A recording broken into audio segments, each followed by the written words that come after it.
Evening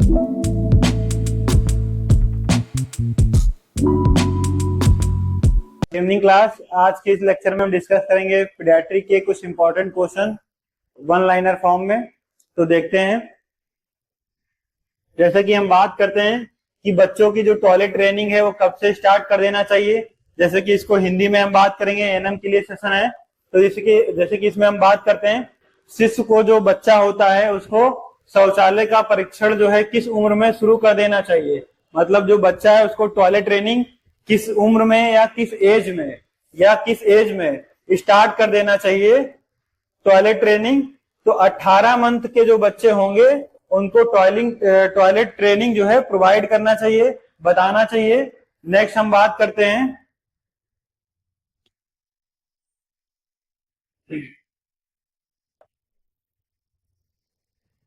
संक्रामक agent का शरीर में प्रवेश करना रोग के पहले लक्षण दिखाई देने तक की सीमा अवधि क्या कहलाती है। कहने का मतलब जब भी कोई इन्फेक्शन हुआ है, डिजीज कंडीशन इन्फेक्शन कॉज कर रही है, तो इन्फेक्शन जब से कॉज हो रहा है तो उसका जो सिम्टम दिखाई देना शुरू होता है तो उस टाइम पीरियड को क्या बोलते हैं। अवधि का मतलब होता है, समय अवधि का मतलब होता है टाइम पीरियड।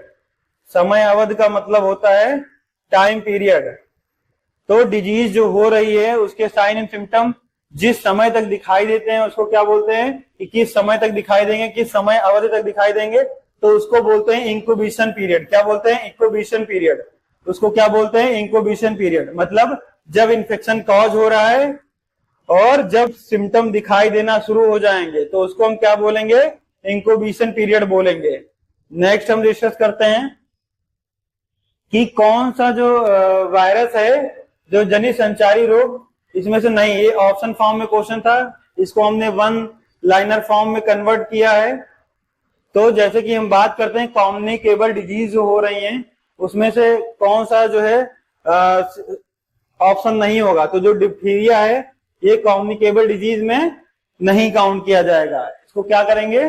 कम्युनिकेबल डिजीज में नहीं काउंट करेंगे। इसके कारण जो है जो वायरस है ये कम्युनिकेबल डिजीज नहीं कॉज करेगा। कहने का मतलब है कि कम्युनिकेबल डिजीज नहीं कॉज करेगा। नेक्स्ट हम बात करते हैं कि बच्चों में खसरे का जो संचरण होता है मुख्यतः किसके द्वारा होता है। कहने का मतलब जो ट्रांसमिशन ऑफ मीजल्स है, जो मीजल्स का ट्रांसमिशन है जो देखा जा रहा है बच्चों में, तो वो मेनली किसके द्वारा देखा जाता है? तो मेनली जो बच्चों में खसरे का संचरण है मुख्यतः जो है ड्रॉपलेट इन्फेक्शन के थ्रू देखा जाता है। किसके द्वारा देखा जाता है? ड्रॉपलेट संक्रमण के द्वारा बच्चों में खसरा होने की संभावना हो जाती है। तो बच्चों में खसरा होने की संभावना या मीजल्स होने की जो संभावना है वो किसके द्वारा है? ड्रॉपलेट इन्फेक्शन के द्वारा। नेक्स्ट हम डिस्कस करेंगे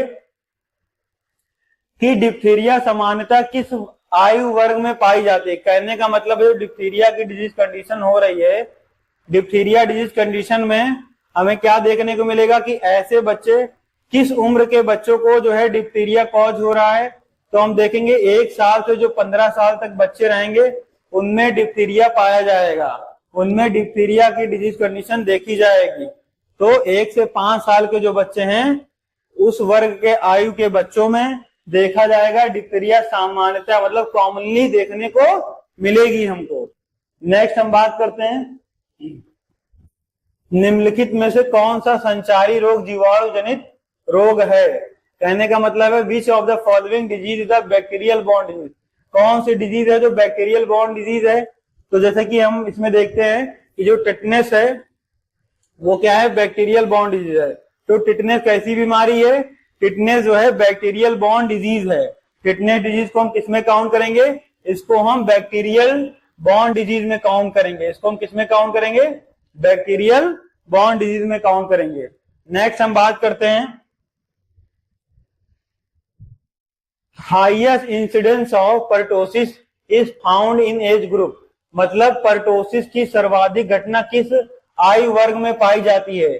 तो पर्टोसिस की जो है सर्वाधिक आयु घटना जो होती है वो 0 से लेकर 5 साल के बच्चों में पाई जाती है। तो 0 से 5 साल के जो बच्चे होंगे उसमें पर्टोसिस की कंडीशन जो है अराइज हो जाएगी। क्या हो जाएगी?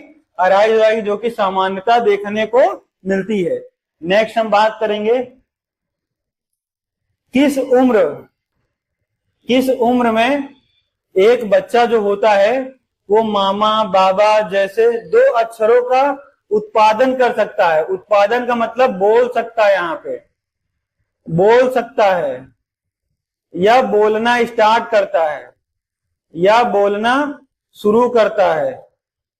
तो जब बच्चा 9 मंथ का होगा, जब बच्चा 9 मंथ का होगा तब बच्चा क्या करेगा? मामा बाबा पापा चाचा ऐसे शब्दों का यूज करने लगेगा, ऐसे शब्दों का क्या करेगा? यूज करने लगेगा। तो बच्चा जो है 9 मंथ आते आते 2 शब्दों का यूज करने लगेगा। नेक्स्ट हम बात करते हैं कि एक नवजात शिशु में अबगार स्कोरिंग की जो पद्धति है में सबसे पहले कहां किया जाता है? ये कहां नहीं बेटा, यहाँ पे है कब किया जाता है? एक नवजात शिशु अबगार स्कोरिंग पद्धति में सबसे पहले कब किया जाना चाहिए? तो जैसे कि इंग्लिश में इसको हम देखेंगे, in a newborn Apgar scoring method should be perform first of all at. मतलब कहने का है कि जैसे कि जो अबगार स्कोरिंग है उसको हम किस एज या किस टाइम ड्यूरेशन पे हम करते हैं। तो सबसे पहले जो अबगार स्कोरिंग हम चेक करते हैं, तो पहला तो अबगार स्कोरिंग दो बार हम चेक करते हैं। कितने बार? 2 टाइम्स चेक करते हैं।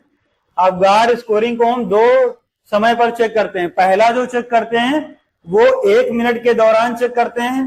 पहला जो अबगार स्कोरिंग का असेसमेंट करते हैं वो 1 मिनट में करते हैं।